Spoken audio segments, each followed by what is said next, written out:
Okay, here we are. Episode 2 of the podcast. How you feeling? I'm feeling excellent. How are you feeling? Fragile. Yeah, very Last fragile. night was a big one.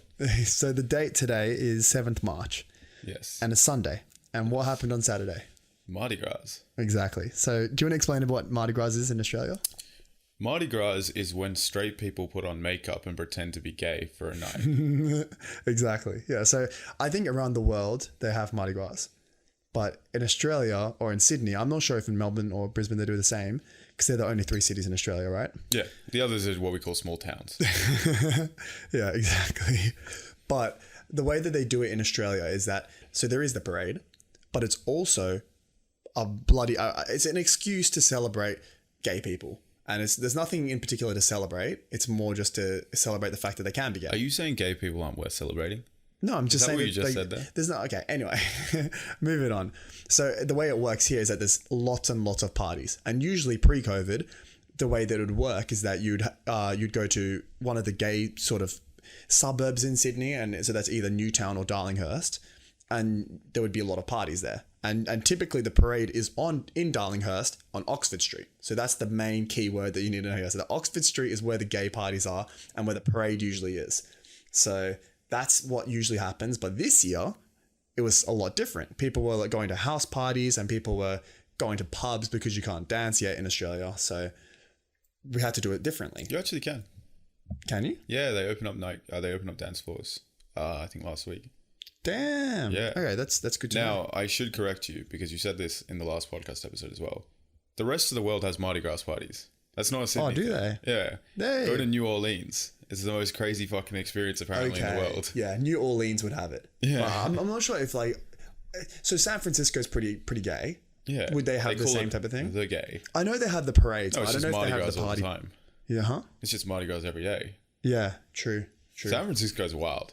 You know, like the laws there regarding a lot of that kind of shit is just, it's so progressive to the point where you're like, yo, what the fuck are you guys doing? Like, It's good. I like that. No, but like, there's no nudity laws. So you can walk down the street completely naked. So like, there are all these Instagram videos of people like, you know, sitting there kind of selfie filming themselves. And then a guy with nothing but a cock ring walks past.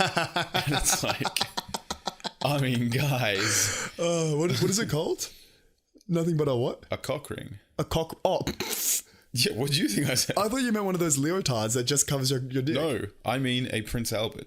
I mean a shiny diamond stud sticking out the tip of your Oh, cock. wait, that's not a cock ring. That's a cock ring. I thought a cock ring was a sex toy that you put on the bottom, like in the base of your dick, and it keeps your dick hard. Keeps your dick hard. Yeah, because it traps the blood in the top. Yo, what are we talking about right now? Oh, I mean, okay. Jesus Christ, what's your love honey search been? Man's been going to Honey Birdette a little bit too much, eh? Oh, man. Actually, speaking of Honey Birdette, I don't know if you saw on some of the models, but yesterday they had a Mardi Gras party and it was insane from the Instagram stories. It was just a bunch of Instagram models and they were all wearing the Honey Birdette clothes and they were all getting sponsored to put hashtag Honey Birdette on all their stories. And it just looked like such a bloody good time. I wish I was invited. One day. It is funny how you see those kind of parties. And as a sort of connoisseur of parties myself, those Instagram model parties, I would say, don't look like fun. They look like fun because the girls are smoking. But like, exactly. When you see those girls, they're like, oh no, get away from me. I don't want my hair to get wet. And like, you know, they're just stuck up people. True. Whereas when you get that like schlubby 6 who's willing to fucking do the worm on the dance floor and take her shirt off at midnight, like, yeah, that's a special fucking party. Let me tell you. Yeah. I actually do agree. I think that there's definitely a lot of science to this because you don't want someone who's a 3 or a 4 who's just a lot of fun because you don't want to talk to a 3 or a 4. Yeah, but if they're a 7.5 or an 8 and they're pretty fucking crazy, they're the fun. That's the fun zone. Where it's like you're willing to chat with them. That sounds terrible that you're only willing to chat with someone who's a 7 or an 8. No, I was just thinking that when he says 7 or 8, he means what he tells his boys. This chick's actually a 3 or a 4. It's just this is what he exaggerates her to because I've seen what he calls a 7 or an 8. It is funny how everyone has different levels of openness with their standards. So a 6 for me could be actually no, the other way around is probably better. A 6 for you is probably an 8 for me. Yeah, it's just if you're interested in her. Yeah, exactly. If you're not interested in her, you're like, no, she's a fucking 3. What are you talking about? Yeah. But the second you're trying to smash, you're like, nah, bro, I don't know. She's got like a sparkle in her eyes, you know, like, no, don't you really love the way her Achilles tendon stretches up quite high? It's like, geez, guy, what are you doing? I also think that because as a guy who goes clubbing, or we used to go clubbing, I would say a medium amount. We didn't go a lot, but I'd say pretty much every weekend, not both days. No, but it wasn't uncommon. We're also not 18 anymore, so we're probably in the 1% of people fucking still going clubbing, mate. Like, but that anyway, shit drops off. After a few, maybe I'd say after about a year, you start to pick up when a girl likes you because it's a very subtle indication of interest. After a year of talking to her? Huh? After a year of talking to her? No, after a year of going clubbing. She's still talking to me. Because, I think she's into me. Yeah, because it goes from like the first day you go in, it's like, oh, if she doesn't literally hook up with me, then I don't know if I should go for it. Versus literally now it's like, if she looks at me twice, bro, she wants the fucking dick so bad. But it's not even that. It's just that when you're young, you're too afraid to do anything. Yeah, exactly. Whereas now you just walk up to fucking 30 girls and one of them will get with you. You know what I mean? Like, Exactly. You know that everyone there is just trying to have fun, and as long as you're appropriate, then yeah, look, fine, just right? wait for all her other friends to start hooking up with guys and give it 20 minutes. She'll start feeling a bit. 20 minutes. Yeah, okay. 20 minutes. It feels like 20 minutes. 20 seconds, bro. It's more like you say, 1 cat and dog, 2 cat and dog, 3 cat and dog. Hey, how are you doing? What's your name? Yeah, exactly. Anyway, back to Mardi Gras. So yesterday we had a crazy time because I feel like most parties you go to a prees, right? And then you go out to wherever you're going to go to. So you're going to go to the club, but you don't want to spend too much money on drinks like in a club because there might be We're 20 poor. bucks. Huh? Oh yeah, because we're poor, exactly. Yeah. But so the way we did it, we went to the prees, and then turns out 5 of the neighbors were doing the same fucking thing. And there's an alleyway in the back, and it ended up becoming a fucking alleyway party. And there was just 5 parties like right next to each other. And the COVID limit, I think, is 20 persons per house. So then we had 100 people all in an alleyway, and it was in no one's house. So there was no way you could blame them for it, right? Well, at sometimes. Yeah. Other times it started going into people's houses. So at one stage, I think like probably 50 or 60 people were in one person's tiny garage. Yeah. And it felt like pre-COVID parties. Oh, it was so sick. It was, oh man. There's something about a party that's not meant to happen, but it's happening, and it's just happened spontaneously where, you know, you feel alive. It's like, especially with no dance floors for so long. Like, it's been fucking fantastic. I'm not gonna lie. And the thing is, so I posted a story of us dancing, and I literally woke up to probably about 7 or 8 replies. People being like, where the hell is this? Are you still in Sydney? What's going on? Yo, that's crazy. And I was going to invite some friends over. You know, these people that I was going to invite, I don't want to say their names just for their anonymity's sake. And they didn't end up showing up. So they ended up doing something else. I think they went to the bars. All of them messaged me and said, oh, what's happening? Like, where are you guys? And this was on the night, but I didn't even look at my phone. I think my phone was inside. And that's fucking hilarious. Yeah. And then I woke up today and they were all like, I'm never talking to you again. You didn't, I'm not even, I'll show you the messages. Yo, tell them to go fuck themselves, mate. Dude, you send it out. Yeah, exactly. And I invited them last week and they still did not come. No. Yeah. So I gave them more than enough notice. So they had no excuse not to come. On the day, they don't even tell me they're not coming. They just stop messaging. So I'm just like, fuck it. I'm not going to. Fuck them. Yeah. But okay. So going back to what actually happened in the party, I think the most interesting thing that we noticed was that there's a bunch of people that dressed up as wrestlers. Yeah. And it makes you think that, and they weren't dressed up as wrestlers. They just wore wrestlers attire. We should also say, we're not talking about WWE, you know, with a Rey Mysterio mask or, you know, with, I don't know, Triple H's underwear. I don't know what they look like. You know, it's been a long time since I played SmackDown versus Raw. Yeah, we're talking about the college US shit where they're wearing like a fucking leotard. Yeah, exactly. The leotard. And it just made me, so I thought they were dressed up as gay wrestlers. Yeah, no, that's just called being a wrestler. Yeah, that's the interesting thing. I'm like, what the hell? Is this what? And then old mate over here told me that that's what they actually wear. Yeah. That's what they're supposed to wear. Yeah. And I'm like, holy fucking shit, dude. Is that what they just wear on a daily basis to do their sport? I mean, look, so your boy over here is a bit of a UFC fan. Mm-hmm. I just saw Israel Adesanya get smashed up by Jan. I don't know how to say his last name, some Polish shit. But wrestling is the most effective martial art, and they look like that. Which is just, it's so unfair because it's like, I want to make fun of this guy, but he's going to fucking give me cauliflower if I do so. So it's like, for fuck's sake. Oh man. You know what was funny though, actually? What? This is going to sound like it's taking a tangent, but it's actually related. So just give it 15 seconds. So Sure. what did a lot of the people that first came to Australia, what did they do to get here? Killed Aboriginals. Wait, stole. Sorry. What did they steal? Bread. What happened yesterday? Oh. Let's talk about self-entitled women. Okay, yep. Let's go ahead. All I'm saying is if someone comes into your house and you've welcomed them in, Yep. you know, like in Vampire Diaries, you said you're allowed to come in and now they can enter your house. Yep. You've You welcomed them. expect some level of courtesy. Yep. Some respect. And look, I know that there are douchebag guys out there and there are cunty guys. And look, we all have our problems, but there's something about the self-entitlement that Yeah. you get with some of these like bitchy girls, Yep. which is so outrageous. Bruh. Like, where were you fucking raised? Okay, you need to tell them what actually Oh. happened. This girl just starts walking in and just eating my fucking housemate's food. And when I instruct her, hey, don't eat my housemate's food. It's not my food. It's my housemate's food. Stop eating it. She's like, it's just food. I'm like, I don't give a fuck if it's a grain of sand on the ground. If I say don't do that in my fucking house, don't do that, you dumb fucking... Anyway. You know what I mean? Like... Oh, it's so stupid. At one stage, didn't she throw a piece of bread at you? She did.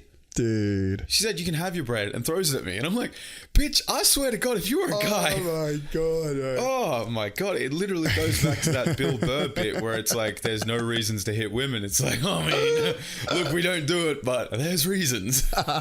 You know? Oh man. And then at one stage, what happened to your hair that involved beer? Oh yeah, she just tips beer over my head because she thinks it's Inside. funny. Inside. She just tips Goes on the floor. a bottle of beer on his head for no reason. Was there a reason? No, there was no fucking reason. Where were you raised? Jesus, man. Jesus Christ. Jeez. And the thing about this chick is that I'm obviously not going to mention her name, but she was a really fucking cool girl. She was showing me like what she does for work. I'm not going to mention it, but it was a respectful position. Yeah. And I was like, Jesus, like, okay, so this chick's got her life together. She got all this happening and she was a nice person. Drinks a couple drinks too much, and then before you know it, she's stealing bread and pouring beers on people's head. How does one get from point A to point B? Do you know what I think it is? It's like you have guys. Some guys are like really funny, you know, lovely drunks, and some are alcoholics who beat their wives and who are really aggressive. Yep. Want to start fights with everyone. Yep. I think this is the female version of a angry drunk. Ah. It's the cunty drunk. Yeah. You know what I mean? Like self-entitlement skyrockets. I wouldn't say cunty. I'd say bitchy. Oh, actually, that's cunty. That's a different type. I would say cunty after my experiences last night. Yeah. There's a certain descriptor I want to use. To be fair, like my involvement in that was just the guy that's laughing and recording shit. So I know. For me, I didn't mind it. It was funny. I know. There was no backup. I know who my real friends are now. You know it was fucked up when her boy that she brought with us was fucking siding with me. It's like, yo, man's trying to slide into your pants and he's still siding with me. So fucking check yourself, woman. Wait, did one of the guys bring her? I thought it was the other girl that brought her. No, she brought a guy with her though. You know those two guys that came. Oh, they were from her. Yeah, they like met them at Green Gate or some shit. That's crazy. Yeah. That is insane. Anyway, we're getting too into specifics. Yeah. Okay. Anyway, moving on. And what that actually made me think about, which was pretty funny. So I'm going to move it off Mardi Gras. I feel like we talked about this for too much. What that makes me think about, you know, gay people, he'll give you approximately 10 minutes and that's it. Now, look, I'd love to talk all day. Yeah. We can talk about leotards. Actually, before you go off, this is what I want to know because I've been thinking about this, right? Go on. We saw these guys, they were dressed in like, they had lipstick on, hair up in like a ponytail, you know, like vests and shit showing nipples. Yeah. And like, we were talking to them and I just thought it was a gay guy because it's Mardi Gras and, you know, fucking whatever you want to do. I don't give a fuck. Have a good time. And I say like, oh yeah, like, do you bring your boyfriend or something? And he's like, oh no, I'm not gay. What the fuck? And my question is like, yes, fancy dress exists.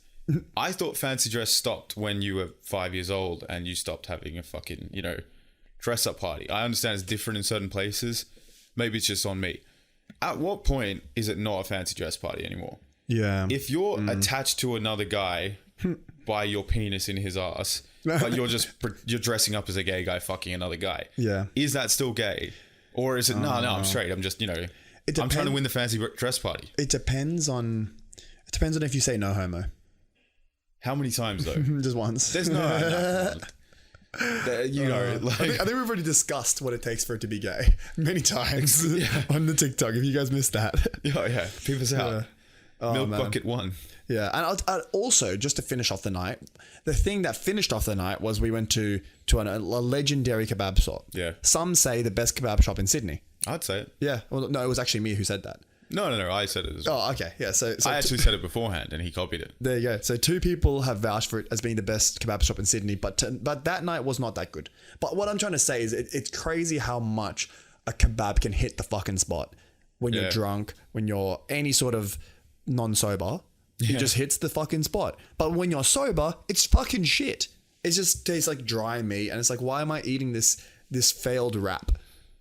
When I could get Subway, I could get a burrito, but instead I'm having this like deli meat being put on my fucking...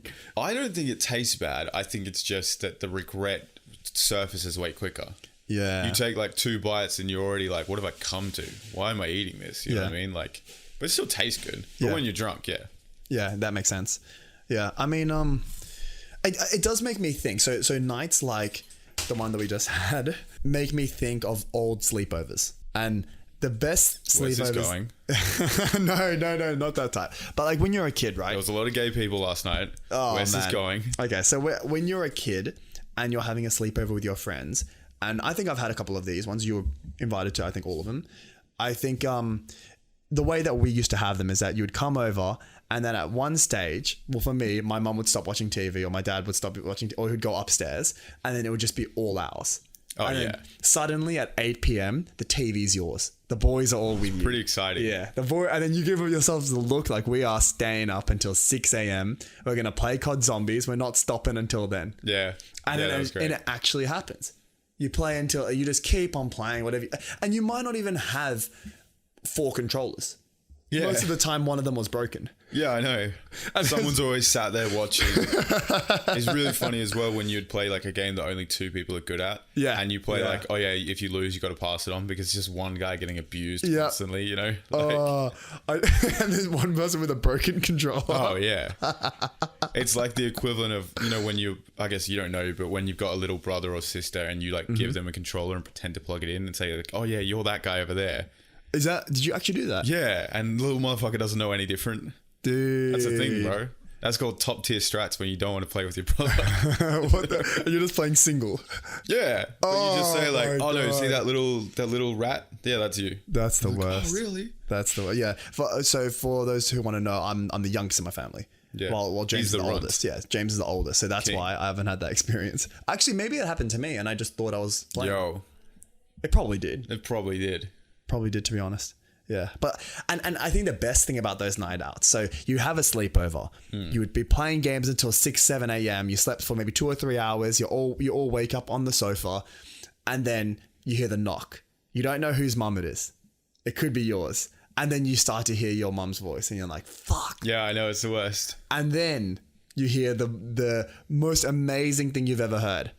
The 2 mums are getting along. Yeah. They've not stopped talking. Yeah. They've not stopped. Boys, play another game. We had a friend growing up. Yeah. We've been mates for a long time. Yeah. And we had a friend growing up and his mum was notorious for this. Oh, man. To the point where other mums would have to prepare themselves for her coming around. Yep. And so like he came over once and it was, 5 o'clock. The mum came up to pick him up. They were talking. So we start moving out to the front yard, just waiting to finish talking. Yep. It's been 20 minutes, so we're like, let's just go back inside. Yep. So we go back inside, keep playing. They say, oh, no, look, we're going to go soon. We come back out, go back inside 20 minutes later because it keeps on going. She came at 5. She ends up leaving at 8 o'clock. Dude, I know who it is. When she leaves, my mum closes the door and is like, I am exhausted. Man. Oh, really? Yeah. So I think my parents were very similar because they also love to chat. So when you put those 2 together, I remember many times I had this one particular friend over and him, I don't want to mention his name, but he used to come over and then his mum would come to pick him up at around 6 p.m. My mum and his mum would talk until around 9, 10 p.m. And at that stage, it's too late. It's like we're having a Might as double. well have a sleepover. It's a double sleepover, and then either me would just be like, "Oh, hey, excuse me, is it okay if you would just mind maybe him staying possibly staying maybe another night if that's okay with you?" Yo, that conversation when you're a kid to ask if you could have a sleepover. Oh, that was so nerve-wracking. And it's so funny thinking back on it. Like, why was it why were you so nervous to ask for it? I think it's because the stakes were so high because the sleepover would be so sick. Yeah. But like, it was like, excuse me, is it all right if he stays? Possibly. Maybe, yeah, exactly. You just start throwing in adjectives and stuff like that. Like, oh, we'll be very quiet. Like, oh, it's so stupid, mate. Yeah. And then if you got to know, it was just it was so. It was a bit of a kick in the teeth. Yeah. Especially if everyone else was going to stay later and their parents weren't going to come out until 5 p.m. and then you just had to go home and then do homework, or worse, do nothing. Yeah, well, you know all your mates having fun. Exactly. Oh, that is the worst. Man. And I do remember at one stage, like if you heard that mate we were talking about who has the chatty mum, if we heard her voice, you were like, yes, boys, we have at least another 5 games of gameplay to go before the sleepover's over. Can you remember how boring it was though going over to people's houses who didn't have like good consoles? So you'd go over and all they'd have is like a Wii. And you're like, mate, there's only so much fucking Nintendo tennis I can play with you, yeah? Like, oh, man. I don't know what I can do. You start, and then they ask you like, oh, do you want to stay? And like, you're still at that stage in life where you don't know how to say no. You can't say like, nah, it's kind of boring, mate. I'm going. You know what I mean? I mean, yeah, no, you're right. It's fucking boring to have a Wii. I think the Switch is fun. Yo, Switch is fun. But the Wii itself, like especially if you're just doing bowling and like the fucking sports they have. Oh my God. Yeah. It's the fucking worst. I still stand by. I think the best sleepover game to play is Zombies. Yeah. I still think that. And well, it depends how many people you have though, because if you just have 2. Yeah. Just for the sake of it. Because if you have 3 people but you only have 2 controllers, it's probably the worst game because that third person wants to shoot themselves. Because like, yeah, think about how long like wave 20 is compared to 21. If you're good at Zombies, you're probably making it past like wave 30. Also, it's not even entertaining to watch because they're just doing, at that stage, they're just doing trains around the stage. Well, if you're soloing, you're doing trains. But if you're duoing, then you're going to be you're camping. What do you mean? You're camping somewhere on a corner and you're just shooting. No, what are you fucking shit at zombies? Who camps? Oh, so as in you just have separate trains?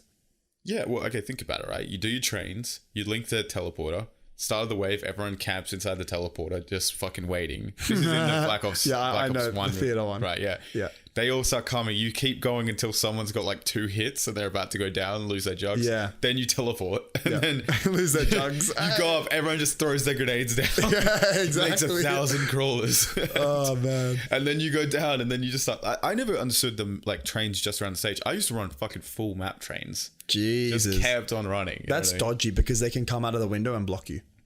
Yeah, but you just get quick, you know. Yeah, if you're you quick, get some then you can do it. Fast twitch muscle, you know. What makes me laugh is okay, so that's when you're good, right? Yeah. Now, when you're shit, when you first get your Black Ops and you have no idea what's going on, and you do wave 1, wave 2, wave 3, manage to scrape to wave 4, then what's on wave 5? Oh, dogs. Fetch me their soul. Man, I remember so many times dogs was God. the worst. And it's like, and when you're good, it's the easiest. Yeah, it actually is the easiest. That's the funny but thing. when you start, it's like there's too it's quick. Terrifying. And you have the shitty pistol in the start because you don't know how to fucking play the or even worse, the $500 fucking shotgun. You start buying the rifles. Dude, the rifle. And it's just like, it shoots 8 bullets and then takes 2 minutes to reload. It's also so funny because it's like, there are certain war guns where if you have that, you look like the biggest fucking dork in the world. Yeah. And then other ones, if you don't have it, what the fuck, are you retarded or something like that? Yeah. And like, imagine being the first people who they set the meta. You know what I mean? Yeah. The people who say like, nah, you get the MP5, you don't get the ABC. Yeah. So I think the classic one is the MP40. Yeah, MP40 was like, if you had the box or the MP40 and you picked the box, you're just shit at the game. Yeah. Because everyone knows that the MP40 is the best value for money. MP40, like, it was almost not worth packer punching it because the ammo would become too expensive. Yeah, you would never. You would just run around like hip firing, not even aiming. And you'd get so much money from all the 10s. Yeah. Because you would shoot it once and it'd hit 12 zombies and you'd get $120 per shot. Bro, zombies was so much fun. Yeah. But then in the new games, like I think the boss, The bus was fun until you got left behind once, and you're just like, Ah. well, fuck me, right? That is the worst Oh when you my get left God. behind. Oh, the worst thing is when, and this happened to me a few times. So when you're all in the bus and then one of you leaves to get like some ammo or whatever, and then they close the door and don't let you fucking enter again. Yeah, that's so funny. Oh, and then you have to jump. You have to jump through the fog, and you're like getting attacked by the fucking monkeys or whatever that are getting you. Yeah, the little guys that jump on the side of you. Yeah, that's then, so funny. And then you decide I don't know. I can't remember. There was the tunnel where you could see through it. Yeah, didn't you get fucked by the fog, or was that the monkeys that jumped on you? I'm talking. Because the fog had the monkeys that attacked Yeah, you. you're right. Yeah, and there was a machine gun in the tunnel because there was no fog in the tunnel. Yeah.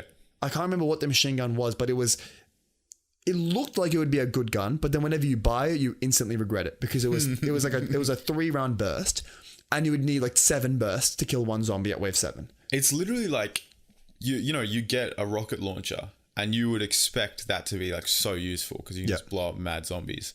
And then you're like, what the fuck am I doing? It takes 40 minutes to reload this thing. Yep. And like, it's not that effective, especially when you get to higher waves where it takes like 3 rockets to kill someone. It's like, what's the fucking point? I do think that zombies had that problem where it's when you get past wave 20, if you don't have a ray gun, you may as well not have a gun. So the only effective gun is a ray gun or a pack-a-punch light machine gun. That's it. Yeah, I think it's also like that if you're playing with a bunch of mates, it can be so much fun. But the second someone loses their jugs, and like because they die out, it's like it's just a constant cycle. Or you're just dying. Or if they die out and they get how does it work? If you die out and you bleed out, but then the round gets passed over, do you just start off with a pistol? Is that what happens? And your money, pistol and your money. Yeah. So when someone completely bleeds out and then the round starts, suddenly the energy is cut in a quarter because someone just doesn't want to play anymore. It's like, I had a ray gun, I had fucking jugs, I had all this cool shit, and now I'm gone. Yeah. And you're just like, fuck this game. And if you had no money, and if you can't afford jugs, oh my God, I just quit. And you got a pistol, $700 to your name, and it even gives you the pity fucking dollars. Yeah. You know, you go down and it gives you like $400, just like, here you go, do something. Yeah. Oh, it's the worst. It's like when your nan gives you like fucking $2 and says, don't spend it at once. And you're Oh, like, this is in the 60s, mate. You know things cost money now. Oh, man. Yeah. But I think that I still remember in one of my sleepovers, one of our friends, you'll know who, he was playing zombies by himself. Oh, yeah. Because we all wanted to watch him. And he did the one most miraculous thing ever. He had jugs. He had everything he needed. And then he went down and he only had the pistol left. So I don't know how it worked. And then he went from just the pistol and no jugs to shooting with the 40 bullets it comes with, getting jugs, and then actually ending up doing pretty well. Damn. I don't know how he did it, but I have that vivid memory. It's actually not vivid; it's very hazy. But I've got that memory of him doing that, and it's like respect. I have the vivid imagination of what I think happened, which is probably greatly distorted. He probably died the next round, but it was quite miraculous. Literally. I remember that same friend had a time when it was dogs, and he'd ran out of all money, and he was just baiting the dogs to lunch, and then he just knifes them. Yeah, yeah. And it was like we were like, oh damn, bro, this guy's great. Because for us, we always thought that the dogs were the hardest rounds. Yeah, it's like let's get scary. through dogs so that we can get rewarded the max ammo. And then now it's just like, free max ammo. Let's do it. And then there's that fucking safe spot as well. That you can we use. legit didn't want to do the last 2 maps in World War II because of the dogs. Because they weren't in the first 2 maps. Oh, yeah. They weren't in, I think it was a factory and... Is it World War II or World War? It was World War, you're right. Yeah, World War. What would... Because it was the swamp one. It was like the classic one that Shino everyone Numa. hates. Yeah, Shino Numa. Yeah. Everyone hates that. It's so boring. With the fucking firefight. Like the flamethrower. Yeah, And it was such a useless weapon. And then you had the one that was with the pack punch. Yeah. What was the fourth one? No, I think that was the 4th one. The one with the pack punch. The pack punch like on the stage, yeah? Yeah, yeah. So there was Nukter on Toten, I think, which is the first one. Yeah. And then the last one was another German name, and it meant like something knight, maybe. Or maybe that's Nukter on Toten. I don't know. Yeah, anyway, that one was fucking hard. But that was probably like the first one from World War. That was... I mean, it was fun because it gave you memories, but it was quite like, where are you running trains and shit? It was so hard. That was literally just all camping. Like us hiding in a corner, just shooting and stuff. And there was no box. Yeah, but I think the last one, the Riser maybe? What was Derise the one with the pack punch? Yeah. Okay, yeah. That was the one where you started on that platform and there was a thing behind you and you had to do all the things to unlock it. But the good thing about that one was you could actually run trains. It was like the first real map, I think. Yeah, because it had the power as well. Yeah, exactly. You had to get the power open. You had like that you had the teleporter. You know what I mean? Yeah. Was it a teleporter? I don't think there was a teleporter. They had the box though. It was the first. Oh no, because the Swamp one also had the box. The Swamp was a fucking mindfuck because you had the different areas and the box moved. Yeah, you were just confused about where you could go. Yeah, and then you went slow in the swamp, but so did the zombies. So I don't know. Yeah. Anyway, it is funny how times have changed. Hey, so we went through that phase of lots of gaming, and then I stopped playing games. I don't know if you play games anymore. No. Yeah. I don't. In uni, I was playing one game in particular. Yeah, I know. I wouldn't call it a game. Yeah. Anyway, and then I think it is always funny how I go through these phases because I'll play a game a lot. Like a lot, because I've got a very all or nothing personality where I'll just focus on something 100%, and then as soon as I find one reason that I shouldn't do it. So for gaming, I'll always be like, am I just wasting my time? And that's the seed. And then by the end of that week, it's like games are for the fucking peasants. Like I will never play games again in my life. And then like 1 week later, I'm like, I'll just jump on for a casual game. Then the next day, I'm like, this game is everything to do with life. I will win this game. So essentially what we're saying is he's got a heroin addiction, except replace heroin with RuneScape. That's what we're talking about. Exactly. That's what we're talking Literally, about. Yeah, exactly. And I think that... He looks at himself and he says, look, this is destroying my family. I haven't seen my wife in 4 years. In fact, I don't even have a wife anymore, or to begin with. But I just, all I do is think about RuneScape. Like when I eat salmon, I'm thinking, I needed a level 7 fucking fishing rod to catch that or some shit. You know what I mean? I wonder what cooking level this is. And then all of a sudden he goes cold turkey. Yep. And, he starts getting the cold sweats and, he goes to an AA meeting. You do get withdrawals. Like you start thinking about it.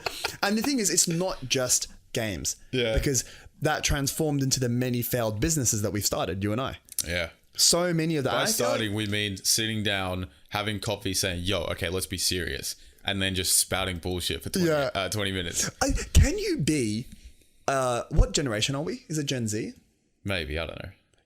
Can you be a late 90s / early 2000s male if you haven't started a few businesses and failed them? No, I don't think so. I feel like this is the generation of entrepreneurship. It's so much more... I don't know what the word is, but it's so much more. It looks a lot better.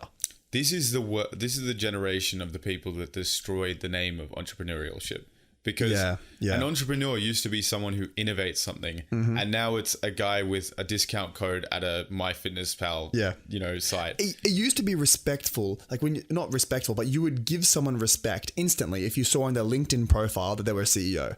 Now, when you see it, it's like, you're not a CEO. You probably founded your business. Nice one, cunt. Honestly, if you have any revenue, I'd be impressed, because you probably don't. Yeah, exactly. But I do think it is interesting that pretty much everyone, I think the main phase that most people go through, and I don't know if you've been through this phase, but it's dropshipping. I mean, I haven't done it, but I've thought about it. About it recently. Really? Yeah. I think drop shipping, because it's such a smart concept, and I know that a lot. Like I've heard from Gary Vee and stuff that a lot of people are making like 6 figures a month doing drop shipping businesses, and I've tried to do one myself actually. Did you actually? Yeah, dude. That's so funny. What were you trying? I remember. Was it the Anchor bracelet? Yeah, survival. It was survival gear. I remember that. It was survival gear. Yeah. So I had a website on the Shopify. That is so funny. And I think survival first year uni, maybe. So 18 years old, 19 years old. I mean, talk about a niche product. I don't think it was niche enough, because it's not niche. It is niche. Survival gear. No, because I think I think the way to do it now is you need to find something that's popping, and you need to be the first. Like you might not need to be the first mover, but you need to be the first that they see. So say a movie comes out, a new trend comes up. Sure. So maybe Kingsman comes out, and then everyone's into cool umbrellas or cool suits or whatever here. I'm just giving you an example here. Yeah. So you need to be the first that comes out there. You found a good product, and you need to put it out there and get that market ASAP. I mean, I know what you're saying. I think the issue I have with trading, with drop shipping and all this kind of stuff. Yeah. Yeah. Okay. And a lot of the ways that young blokes, I'm sure there are girls who do it as well, but I feel like it's definitely perpetuated amongst young guys. For sure. is that they will talk about it as if they're acting as if there isn't such thing as luck in life. Yeah. Like people who bought Dogecoin as a joke and then suddenly had it increase 10 times, and then they're talking about like, oh yeah, guys, I'm actually releasing my trading book called Inside Cryptocurrency next week. Dude. It's a 20-page report. You know, it's pretty sick. Fuck, bro. Or like with dropshipping, like if you're just going to Alibaba and ordering the same thing that 10... Like I bought a gaming chair, right? One of those racing style ones. Yeah, I've seen it. And there's 10 other guys on Amazon with the same fucking thing, because you just go to Alibaba and you buy, 100 of them, keep them in your fucking house or whatever, and then just send them out. They're probably dropshipping it. No, of course they are. Yeah. But my point is like, I hate when you see the word entrepreneur or innovator when all you're doing is just taking products from China that everyone else has. And like, if you said I'm an amazing advertiser, I'd 100% agree, because you are advertising dog shit and pretending it's good. But like, yeah, they start talking about their fucking, they've got this high quality like material and all this. I don't know, man. Well, I think it's so corny. Invent something interesting. Stop pretending yourself to fucking Elon Musk. It's one thing to invent something. Yeah. It's another thing to see the potential in something and you notice that there's a market inefficiency. So you're saying that, oh, look, this is a great product, or this door or this lock or whatever, but it's not going out to the people. The people aren't seeing it, and they're selling it for $30, but I think they can buy it, that the people are willing to buy it for $200. And if anything, if you price it at a higher price point, they'll think it's high quality. So they're actually more willing to invest in something that's $200 rather than buy a $30 lock, because no one's going to put a $30 lock on their home. Yeah, no, I agree. So I think if you see that market opportunity and it's just not being advertised well, and you have the know-how, you know how to do that stuff, you know how to make the website, you know how to make it look legit, and you can just take that huge profit margin, I think that's an awesome idea. But I don't know. No, I agree. From a business perspective and from an advertising perspective, specifically, I 100% agree. Yeah. It's more when you start hearing them talk about things, not acting like there's 3 other people doing exactly what they're doing on Amazon. Yeah. Yeah. You know what I mean? Like, I don't know. I think I respect, ingenuity and engineering prowess and shit like that, not just repurposing other people's garbage more. I don't know. I might be a snob when it comes to that shit. That definitely could be on me. But when people start also bragging like they're business masterminds, I'm like, all right, mate, settle down, yeah? You're selling fucking thongs with the group finger up and pretending like this is some fucking sick product. Okay, speaking on that train of thought, I do think that it is pretty fucking funny with the day traders. Because I think day trading is like, I have so many friends. I've got a friend who actually made an ebook on cryptocurrency. And I bought it. I didn't buy it. You did not buy it. I asked him for it and he sent it to me. Yeah. And it was the most dog shit fucking ebook I've ever read. I hope he doesn't listen to this podcast. I hope he does. I literally sent him a list of comments. I was just like, bro, like I would highly recommend you make a version, like a second edition, because it didn't even have a table of contents. Oh, that's so funny. Like the first page was like a Bitcoin picture and it says like explaining cryptocurrency. Yeah. My issue with cryptocurrency is that when you talk to people, most of the people investing in it have no fucking idea. They have no fucking clue. They don't know. Look, I would also argue that a lot of people investing in the stock market might also have no idea. So like, I'm not one of these people who's saying, no, the hedge fund people are always right and the little man isn't. Yeah. But like, when you have people who invest in it, and when you say why, the only reason they give you is to the moon. It's like, I mean, how... Have fun staying poor. Yeah, I know. What color is your Lamborghini? I love that one. Oh, it's so I always say cringe, that in the right? group chat. Or like the classic, like when you make a dodgy investment that has a high risk, high reward potential. So what color is your Lamborghini going to be? Yeah, exactly right. Just out of curiosity. And it's like, look, make money. I just like, don't pretend like you're some sick fucking investor, mate. Like, especially when people are talking about stuff and look, if you make a lot of money, that's fantastic. If you go to roulette and you bet on red and it comes up and you win $100 or $1 million, that's fantastic for you. But like, if you start then writing a book saying how to win big on the roulette table, you look like a fucking idiot. Yeah. And I actually think that I'm glad you brought that example, because I think a lot of the times it's not that rare to flip a coin and get 3 heads in a row. It's not that rare. Yeah. It's happened to everyone before. So, and I mean, what is the statistical probability? Probably like 1 in 8. 12.5%. Yeah, 1 in 8. So 8 people in the room have it. Because it's 50, 50, 50, 50, 50, 50. Yeah, so 1 in 8. 8 people do it, they're going to get 3 heads in a row. I think it's the exact same when it comes to to like picking a crypto. Like you picked the one that worked. Okay, great. And then you sold it, made a profit. Cool. Did it again. Hit it on the head. Did it again. Okay, now you think that you have a method. You've replicated it. You could have done the same fucking thing on the roulette table. Like you just won 3 times. Doesn't mean you have a lit strategy. It just means that you got fucking lucky 3 times. It's also more that like, look, they could be doing really well, and who knows, maybe they have more reasoning. Yeah. But when you talk about these big hype jobs, and look, Bitcoin might go to $1 million a coin. Like, who knows? It's obviously very crazy. But the reality is, it goes up and down by 10% a fucking day. It does. And whenever you have something like that, it's like, you can't tell me with certainty that your prediction, you've run the numbers and you think it's going to be 40% higher next year. You're buying it because you're hearing the hype and you're saying, yo, it's going to be sick. It's going to be mad. It's going to keep growing. And guess what? If it crashes again down to fucking $4,000 a coin, you're going to have a lot of people who leave it and then forget about it until 2 years' time when it hits $500,000 a coin. You know what I mean? Like, you know what I saw that was actually really interesting? So this is going back to side hustles. I saw something priced in Ethereum. Really? So that, you know, usually you would see, okay, so I'm going to buy this fucking buy bag. Oh, wait, was it drugs on the Silk Road? So that's the thing. That is priced in that. If you were to buy, actually. Yeah, if you were to buy a bag of Silk Road, they'll say $300 paid in Bitcoin.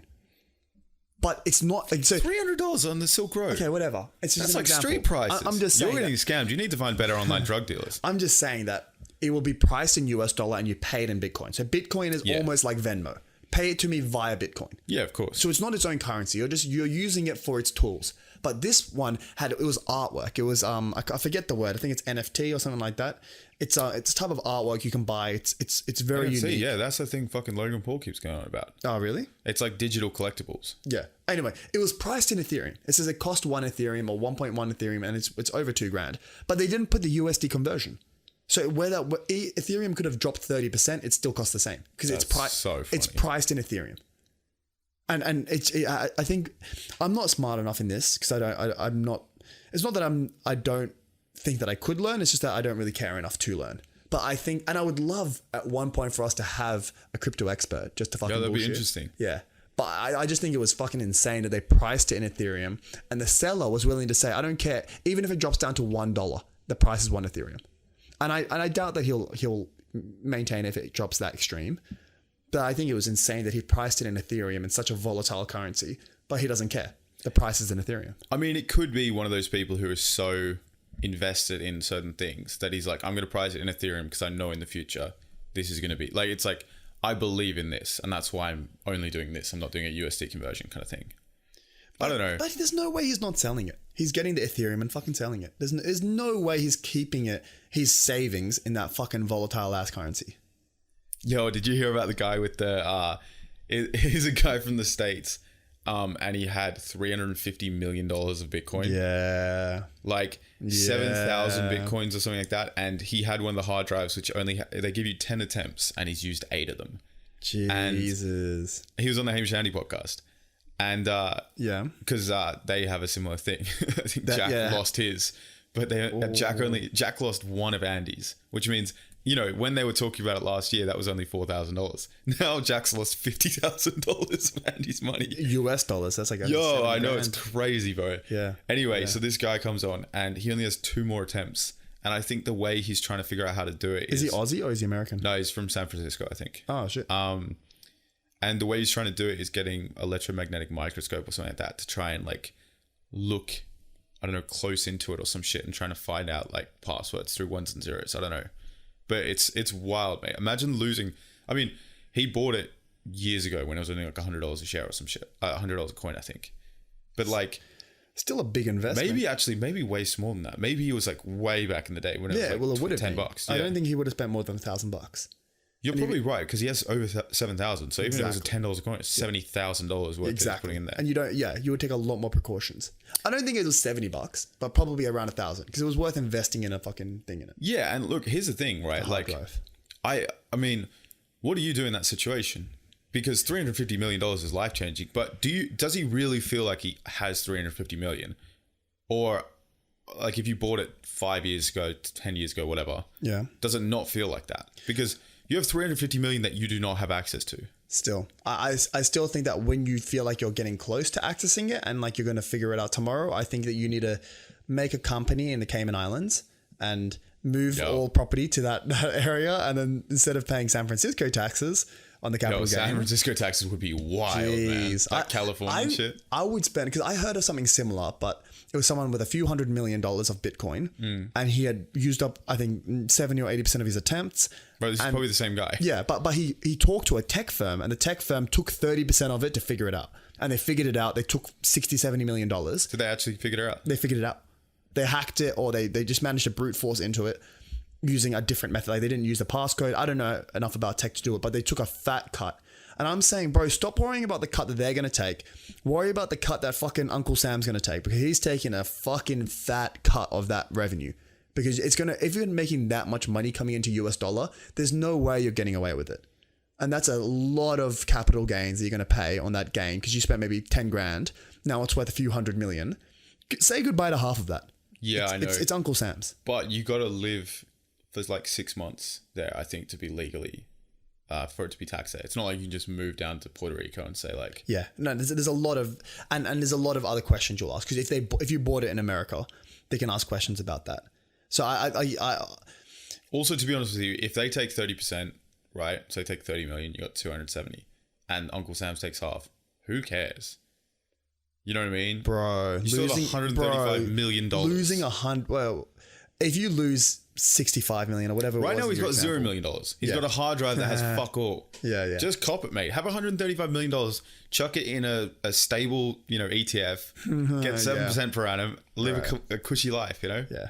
I think that's just insane, man. Yeah. Insane. But what are you going to do? What are you going to do? Well, that's my question. If you were in that situation, because I was thinking like, yo, just sell the fucking hard drive to someone. Say like, yo, it's got 350 mil. There's 2 attempts. How can you verify that? That's a good question. If there was a way to verify it, so they know that there is the Bitcoin on that, and how much would you sell it for, do you think? Well, it all depends on the probability. Only 2 chances. Yeah. Huh? Only 2 chances. So if they misspell it once, one typo, that's 1 chance gone. I think it depends on the probability of you getting in.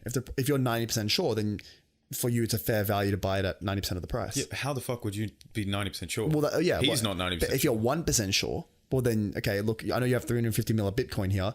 I'm not buying it for more than 3.5 mil, because that's the expected value of it. Yeah, I think, to be honest with you, I'd probably settle for 1 mil in that situation. Would you? Yeah, because it's 1 mil of guaranteed money. Or maybe versus 1 mil after tax mil of not guaranteed whatsoever. And not only that, if you fuck up the last attempt, it gets wiped.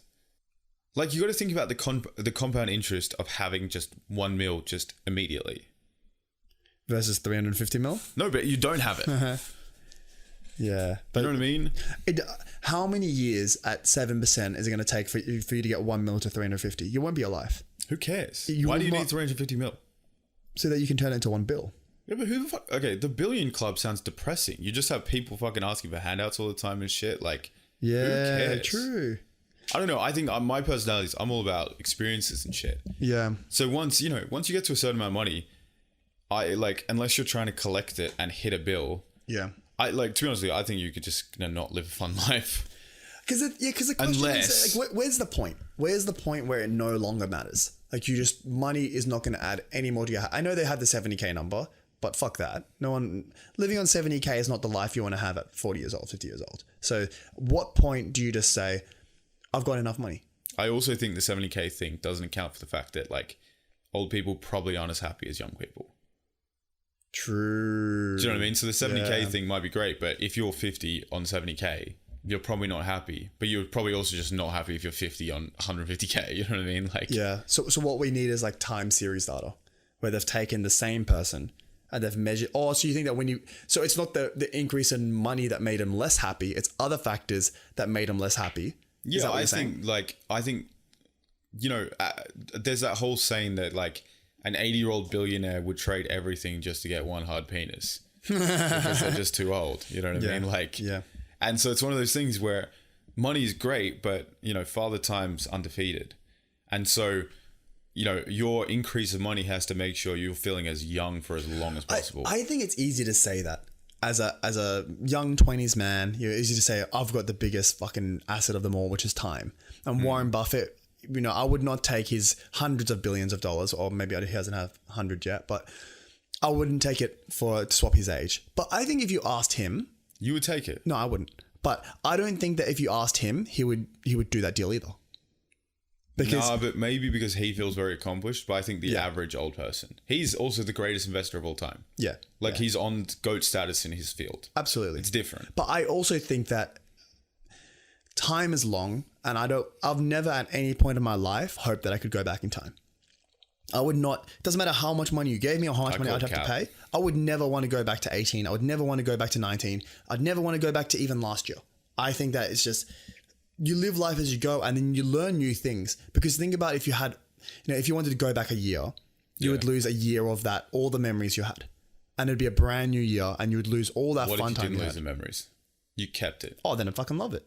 Yeah. But that's not the situation. Yo, imagine how much pussy you'd smash if you went back to like when you're 16 with your brain now. Bruh. You got like, years of hitting up the clubs, being a fucking club rat. Like the one thing I would change is I would tell myself, study software engineering, bro. Do not fuck with anything else. Just study software engineering, go to California and just forget about it. You will be set. You will be fucking set. Just go to just do software engineering. Bro, it's not that hard to be set though. Like, what is that? Well, do you need 50 mil? And if so, why? No, you don't. You don't. I think it doesn't even matter what your asset base is. All it depends on is your passive income. That's what I reckon. I don't want to make this into a business podcast. Yeah, I know, me neither. Yeah, so I don't like. But we can talk about the lifestyle implications of that. Yeah, I mean, obviously when we're older, it's a bit different. And even me thinking right now, it's like I want to have some sick fucking crib with tennis court, basketball court, and all that kind of shit. But like. That's going to be very expensive. Yo, your boy's going to make some money. What can I say? But even in terms of maintenance costs, like you're going to be paying probably $100K a year to get the. Bro, you retarded? Who's going to be like my maintaining old house it? had a tennis court, but not a basketball. I guess. Basketball courts are easier. It's fucking concrete, bruv. I'm thinking like Shaq's house. No, obviously not Shaq's house, mate. Yeah. Oh, but so you just want a place with a tennis court and then a basketball court. Yeah, look, I see all these like celebrity home tours. Yeah. And they'll walk through and they'll be like, and this is this room. We don't really go in here. And this is the kitchen. I'm just thinking of James Charles one because he's like, a girl don't cook. And it's like, we just sit here and eat Uber Eats. And I'm like, I hate that. I hate the waste. You know what I mean? Of having like 4 rooms that you're never entering, or like having a kitchen if you're not into cooking. It's I'm into the kitchen part. What's the point? Just have a sick kitchen for the few times you want to use it and then fucking don't use it. Yeah, but you're just a bad cook. If you enjoy cooking... You can think that. I'm a great cook. I just You're don't. not a great cook. Okay, well, this is the thing. Let me ask you something. Does Gordon Ramsay order Macca's? No, he doesn't, because he's a good fucking cook and he can cook better than that. I think his wife cooks in the house. You're having a laugh. No, I think he said that in one of the videos. Yeah, I call cap. Okay, we'll go back to this, but I'm fairly sure Gordon Ramsay's wife cooks in the house. Yeah, I know he's probably saying that. And also... Do you think... It's Gordon Ramsay. Yeah. She's going to hand him a fucking, beef casserole. It's bloody overcooked. This is garbage. You know what I mean? Oh, that's too good. I wouldn't disagree. His kitchen is sick. But also, okay, so his crib. If you're an accountant and then you're probably the one that's doing the tax for the household, right? So that makes sense. But then imagine if you have to do... That's quite misogynistic. Why can't a woman do the tax? I didn't say that I didn't make this about gender. Yo, I'm just saying if you're an accountant, whether you're a man or a woman. Okay.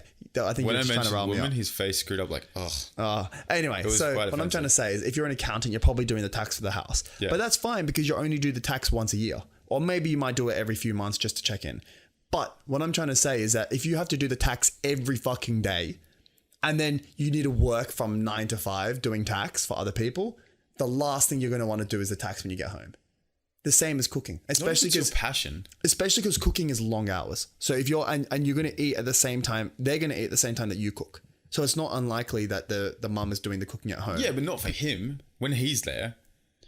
If he's at home, I bet you, mate. Like you also got to think accounting. Look, not to offend all the accountants, aside from the fact that your fucking job's boring, mate. Anyway, aside from that. Cooking's like one of those like artsy kind of professions where people get really wanky about it. You know what I mean? They're like, and you see the touch of the asparagus shapes up the dish in order to give it a colourful palette. Yeah. You know what I mean? And so there's a lot more, I would say, passion that goes into it than something like opening up Excel sheet and using fucking VLOOKUP, you know? Mm-hmm. So I think like he'd probably enjoy the concept of it. Do you know what I mean? He'd probably enjoy the art of cooking. And he'd probably be like, I'm not going to eat any more reheated microwave fucking meals, you know? Microwave meals are fucking underrated. I love, disagree. bro, if you can get like a chili con carne, you can get like a pizza. Bro, there's so many options with those. And the thing is, if you're the type of person who just gets the chili con carne or the pizza, slaps it in the microwave or oven, and then eats it. Oven? Okay. What did I say? Oven. Okay, so you get the microwave pizza. So you get the pizza from the freezer, put it in the oven, and then if you just eat it straight, then you're a fucking animal. Because the whole idea is that they don't give you a finished meal. That's not true. They don't give you a finished meal. That's not true. They don't. They give you a That's base. exactly what they do. They give you a base which you can expand and improve. No, they and I'm don't. saying that it's your job as the don't. eater of the food to expand it, to make it better. This is how good of a cook he is. He thinks that because he gets a chili con carne and says, and now we'll get some grated parmesan, and pours it on top, he's like, yo, One expert example. chef. It's like, nah, bro, Another you didn't cook example none of it. is that, okay, so you get ramen. Don't eat it straight. 2 eggs. Put them in there. Spring onion. Thinly chopped. In it. Bro. In it, bruv. Yeah, in it. Then shallots, thinly sliced, in it. Go to Coles in Haymarket, one of the most Chinese suburbs in Australia. Find what the vegetables that the Asian people are buying. Throw them in. Bok choy. Boil it. Put it in. They're not giving you a finished meal. They're just giving you the base. 2 minute noodles is very different to a fucking ready 30-second meal, which says from microwave to plate in 2 minutes. Okay, so that was one example. Pizza. You get it. It's got like 3 pieces of chicken, 1 fucking mushroom, and then that's the pizza. Yeah, so you get you that. putting other stuff is different. No. Yes. That's what the pizza starts off as. No. Double the cheese. Double it. Chicken, shredded chicken. If you don't have it in the fridge, get some other chicken and just get some bacon, whatever you like. I don't eat bacon, but just put it on the pizza. Upgrade it. There's so many things you can do to upgrade a pizza. Put some chili on it. Put some olive oil on it. There's so many options. Yeah, this is like, you know, Supra people saying like, yeah, Supras are the best cars. It's like, well, after you invest $90,000 in them, they're the best cars. Yeah. But guess what? That's not the case when it comes out the lot and looks like a fucking trashy 2000 sports car, mate. Dude, I was thinking about those cars because I saw a TikTok of a GTR R32, I think. I'm probably wrong, but it was one of the 80s or 90s, and it was like 150 grand. It just looked spectacular. Yeah. But only to someone who recognizes JDM cars. Right. For everyone else, it's just a 90s car that probably costs 10 grand, 5 grand. It's literally like, it's such an acquired taste. It's like when you see old Ferraris or old Lamborghinis and they look so boxy and like, I mean, let's be real, they look kind of shit. Not that they are shit, and I respect the heritage and stuff like that, but like they look shitty. They don't look as smooth and nice and aerodynamic as the new stuff. Which is how the new stuff will look in 10, 15 years, by the way. Yeah, well, exactly. What is crazy... It's just going to keep getting smoother and smoother. I think it's taking a different turn now. Now it's getting futuristic. It's getting those dips in them, and they're looking like spaceships. And the thing that blew my mind, have you watched I Am Legend with Will Smith? Of course I have. Yeah, so you know the first scene, he's driving his Mustang, and it's got the red and the white racing stripes? Yeah. The red Mustang with the white racing stripes. Yeah. Yeah, so that, when it first came out, I watched it in cinemas, that was like the most amazing, beautiful car. And I was like, that's fucking badass. And he's got his machine gun, he's shooting it out the window while he's driving. Like a lion or something, didn't he? Huh? Wasn't he shooting at like a lion or something? Oh, yeah, I think he was. Anyway, so it was a fucking awesome scene. I rewatched it, not recently, a few months ago. And I'm like, this car's fucking shit. It's just an old Mustang.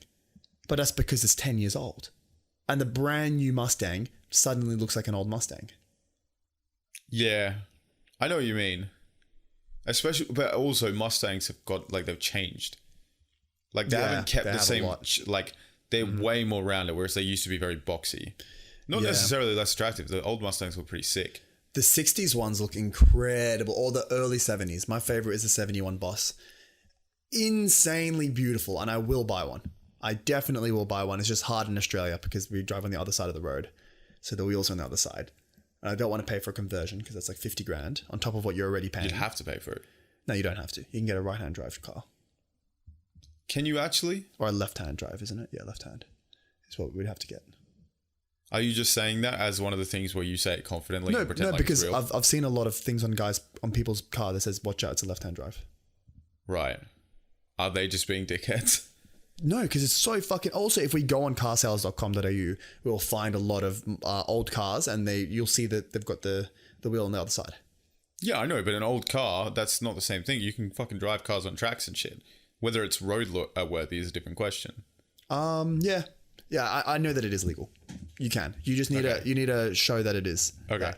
Hey guys, he does know that it's legal, so please don't go out and drive it. How much do you want to bet? No, it might be legal. Exactly. You always talk as if something is real. It is real. You'll be like, no, a lady boy. Okay, we're no, gonna pause the show, and then we're gonna start it once I prove him wrong. And we're back. So we've just done the research. So I can't remember what it said. Do you know what it said? So I want to remind everyone that my whole argument was he didn't know, and he didn't know. He was talking out his ass. Oh, so it wasn't true. That's not the question. The question was, did you know beforehand? So just to settle the debate, was I right or wrong? Okay, Basil, if I asked you... is this a long way of saying I was right? If I asked you, what's the symbol for H2O, for water, and you said, H2O, but you were just guessing. You went into a random number generator. Is that how it sounded like? Dun, dun, dun. No, yes, it did. You were just saying you saw stickers on a car. Oh, man. This motherfucker, he's like, oh yeah, no, weed's legal now. Trust me, I saw this guy smoking it outside. And all I'm trying to say is, that's not how it sounded like beforehand. And yes, it is. That's exactly your perspective. They're going to want this to be closed off. So they want to know whether I was right or wrong. Because maybe they want to get a car. So I just want you to confirm whether I was right. No, I like I just said, you didn't know. But it took a Google search for you to know. And? Huh? And what's the conclusion? What's the question? Can you drive left-hand drive cars in Australia? Bro, I don't know. We didn't Google that. We did. Oh, in New South Wales? No, you just Googled ladyboys with big dicks. It was hot. Like, you know, I'm not going to deny. Right. It is what it is, bro. So you're not willing to admit that what Google said? What? What Google said? What did Google say? When I Googled, can you drive left-hand wheeled cars? You haven't done that yet. Oh, I did just Google that and you saw the answer. You got yet to do that. You were right there and I Googled it. No, what do you mean? Should we pause this again and do it again? Yo, if you want to drag out if you want to produce bad content, sure. Sounds like a lot of admin, dude. Okay, I don't have 30 hours in the day. In case you do need to buy an American car in Australia, I can confirm that if you live in New South Wales, where Sydney is, you can drive one. And it's been the way since what year? 1999. In the summer of 69. Okay, anyway, so it's been an hour now. We've hit the mark. Damn, son. I think this has been a good time. Should we give them another keyword in case they've stayed this long?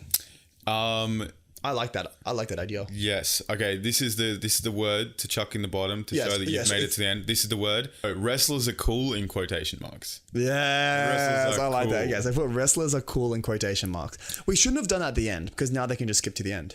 And if you are a wrestler, we're just joking. Please don't hurt us. We are just joking. Your leotard looks really cool. Yeah, I respect the sport. It's just we don't have wrestling in Australia. That's the thing. So we might have it, but it's not a common sport. Like it's like lacrosse. Like it's one of those things where we know it exists. We're not too sure the rules. Lacrosse looks so stupid. I've never seen it. It's just sticks. It's just sticks. They're just running at each other. It's like fucking Quidditch. Or like hockey. Interestingly, I've played more. I haven't played Quidditch, but I've seen a lot more than I've seen either lacrosse, hockey, or either ice or normal hockey, or the other one that we were talking about. Yeah. I forgot which one. Oh, wrestling. Wrestling. They're just not popular in Australia, I guess. But I know that they're extremely popular. We like things, that are like trendy and cool and like... Like what? Not wrestling. Look, I don't know, man. Okay, so this has been amazing, guys. Comment the keyword we just said before. Wrestlers are cool. In quotation marks. Yeah, down below. Yeah. And if you do make that, I'm thinking that when we have a studio set up, if and when, 2 weeks time, I think that we make a backdrop with the names of the first 100 or the first 1,000 legends. I agree with the sentiment. Let's see if it happens though, just because writing 100 names might get tiring. I will do it. Okay. You'll do it. I will hire someone. I will hire a Venezuelan to make us a sign. I will hire an unpaid intern surely we can just put that on a fucking Excel sheet and then import it and print it. Like, but I'm just saying that there's a way we'll do it, and we'll find a way that you will be in a hall of fame that is no longer able to be entered into. You can't just enter into a Patreon and pay $100 a month. The first 100 people who comment whatever these keywords are. Yeah. Or if you do it like 5 consecutive times. So if you're consistently Let's make up it 3. there. Let's not, let's be reasonable. I was about to say 10. Yo, what do you mean 10? Yeah, because People got shit to do, bro. true, they do have shit to do. But I'm just saying, Anyway, give us any feedback in the comments as always. Yeah, and, let us know. Yeah, keen to see how this one works out. See what you guys think about this. And it's been a pleasure as always. Can't wait till the next one. Fantastic. Yeah. So this is Milk Bucket signing off. Yeah, cheers for listening, guys. And girls. Yeah. Girl. Probably guy No, as well. we got 35% female audience at this stage. Rolling in them. We're at around, I think, 17 or 18K followers on TikTok. We're thinking of potentially setting up a Q&A on the TikTok. I think, we should have started with that first. What do you mean? But we are thinking of, not because we should have started off with that because we want to bring that in early. Yeah, but it's kind of dead content to be starting a podcast. Exactly. Yeah. Anyway, we're going to do Q&A. So if you guys want to enter the show, once we start getting enough consistent submissions, we'll be able to answer your questions. Yeah. We might... Even if you're just one of the first few ones, we're probably going to talk about it. Yeah. That's going to be so awesome. We can make for it a us. weekly thing where, we do Q&A at the end. So it's super simple. You go on our TikTok profile. We haven't done it yet, but by the time this is released, it's probably going to be out. There's going to be a Q&A button. You just hit it and you put a question and we'll probably try to mention it. If we can let you know what podcast it's in, we'll do that, but I'm not sure if that's possible. Yeah. Look, we'll listen to all your suggestions. So if you have anything for us down below, if you want more, I think we'd love to have a lot of fan interaction. So I love if that. you have good stories, shoot us a message. Yeah, tell us how your Mardi Gras was. Yeah, exactly. Give us a topic to talk about or something that happened that's funny. Any power moves. Oh, no, that's stealing. No, we can't talk about that. No, we respect them too much. But if you do have good stories of yourself, write them in and we can potentially tell them Absolutely. on the podcast. I'm so keen for that. Anyway, it's been a pleasure, guys, as always. Fantastic. And can't wait to see you guys next week. Thanks for listening to Milk Bucket. All right, bye-bye.